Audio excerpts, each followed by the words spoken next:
Welcome back. You're watching Editors Roundtable, and we're putting the spotlight now on the technology names. The question that we're asking is, can IT emerge as the dark horse? Is there a possibility that IT can positively surprise in the second half of this fiscal year or next year? So to put it in context first, Q4 was a howler.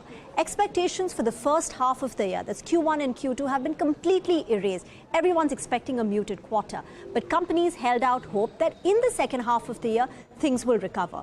But there were many bears on the street who believed that the second half of the year recovery is not going to take place. But here we're putting out some data which may belie that expectation. The US economy is still firing. Look at all the data points that have come through, whether it's the labor market data, the fact that consumer confidence is at the highest level since January of last year, the Q1 GDP print coming in 2%, getting revised higher compared to their earlier estimate, the fact that all 23 big US banks passed the stress test. So if the US economy is indeed quite strong and resilient, and expectations of a recession have been pushed forward now to next year, then can the US sentiment turn? And if that turns, will they start spending? If you remember what Rajesh Gopinathan, the outgoing CEO of TCS, had to tell us in April, he said, and I quote, US reacts fast on the downside as well as on the upside.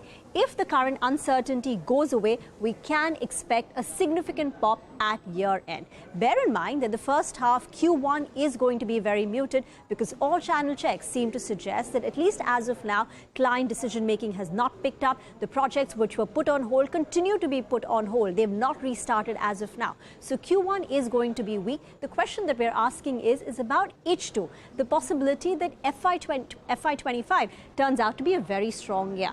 IT stocks consequently have also rebounded a fair bit. So the low that all the IT stocks hit was when Infy came out with their numbers on 17th of April. And since then, across the board, there has been a rally of 17 to 17%. Valuations right now are not very expensive.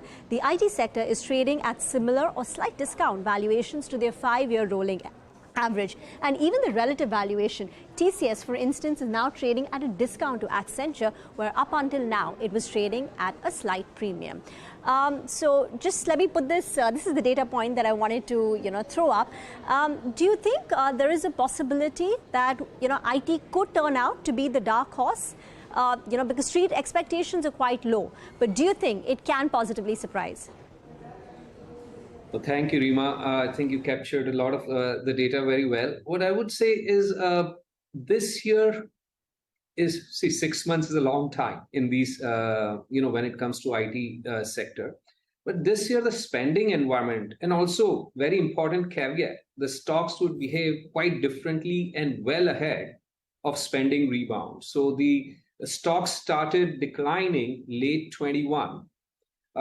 Whereas the fundamentals or the order flows and revenue growth and all remained robust till the end of 22. So the IT companies only started seeing softness in demand 12 months after the stocks signaled demand slowdown. So it is possible, very possible, that the stocks now rebound and rally 12 months ahead of recovery in actual demand environment. But if we keep the stock price performance aside, if we look at the fundamentals, I think the demand environment as things stand today looks a little difficult that it would rebound in second half in any manner, any material manner.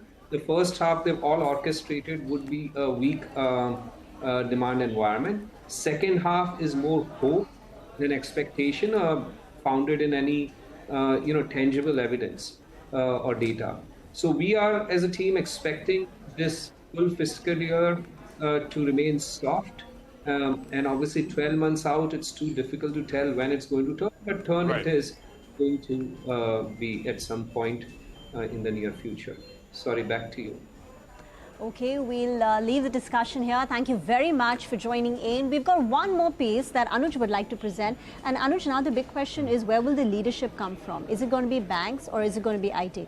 Because in the domestic sector, it's these two. In the Indian markets, it's these two sectors which have the highest weight. Yeah, you know what? And what's fascinating is that if you look at a long-term period, it doesn't matter actually, because both have done equally well. Let me just explain. And this is a study which, I'm giving credit to Motilal Oswal because they've done the number crunching. Very interesting data points here. Now let's go through what's happened. This is the alpha creation study. Where do you see alpha being generated from here on? Now let's talk about calendar year 2022 first, which is where the bank Nifty outperformed. Remember, last year was very tough for IT companies. There was a big divergence. Bank Nifty outperformed by about 47% compared to Nifty IT. Then in the first half of this year, the Nifty IT outperformed and it had 14% divergence as of February. But after the shocker from Infosys and you had that decline, IT stocks nosedived and there was another reversal in the April to June period, and which meant that this positive divergence for IT was down to 2% by June 2023. Now, what's very interesting is if you look at what these sectors have done in terms of their earnings growth and in terms of where the prices have moved. Now, this is Nifty Bank. By Nifty Bank, I mean all components of Nifty Bank and as an aggregate. The EPS compounded annual growth rate over the 10-year period, remember 10-year period, has been 14% and the stocks have mirrored that. The price return has been 13%. Actually, it's slightly lower than the EPS CAGR.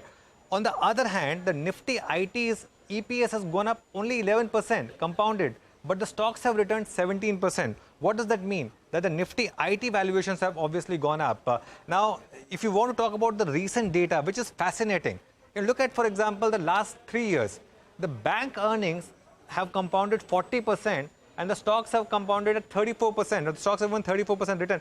IT, on the other hand, has gone up only 10% despite that post-COVID period. That included, the CAGR has been only 10%, but the stocks have gone up 37%, and this is where that big balloon of valuations happened in the IT stocks 2 years back.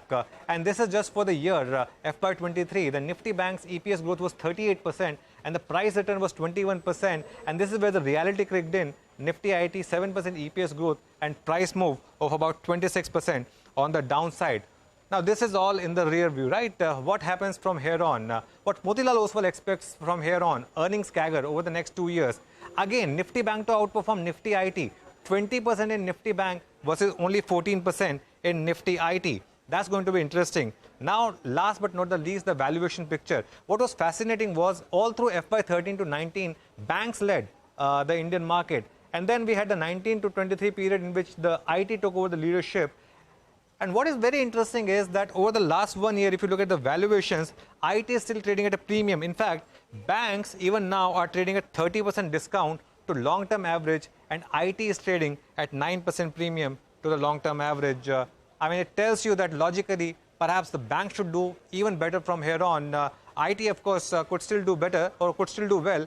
But the sense I get is that over the next 4 or 5 years, it's perhaps the banking stocks which could be in for more re-rating compared to the IT. Okay, Anuj, very interesting analysis over there. We're going to wrap up on this edition of Editors Roundtable. We'll also once again thank Prashant Khemka for joining in. Enjoy your weekend.